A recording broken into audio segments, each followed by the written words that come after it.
पाकिस्तान और इंग्लैंड के दरमियान पहले टेस्ट मैच के चौथे दिन पाकिस्तान की बैटिंग लाइन बिल्कुल ही फलाप हुई, जिसमें कुछ अंपायरों के गलत फैसले और कुछ खिलाड़ियों की मिस्टेक की वजह से बैटिंग लाइन कमज़ोर हुई और पाकिस्तान पहला मैच हार भी जाएगा।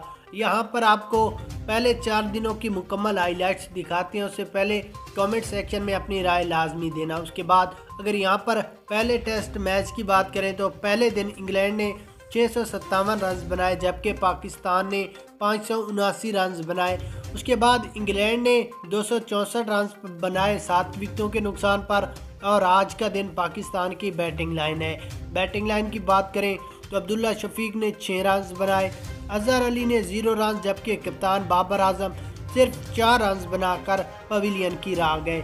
उसके बाद बॉलिंग लाइन की बात करें तो नसीम शाह ने बहुत ही अच्छी बॉलिंग कराते हुए आज के दिन सिर्फ 9.5 ओवरों में 2 विकेटें हासिल करके 66 रन दिए, जबकि मोहम्मद अली ने 10 ओवरों में 64 रन देकर 2 विकेटें, जायद महमूद ने 11 ओवरों में 84 रन देकर 2 खिलाड़ियों को आउट किया। आगा सुलेमान ने 5 ओवरों में 1 विकेट हासिल करके सिर्फ 47 रन दिए।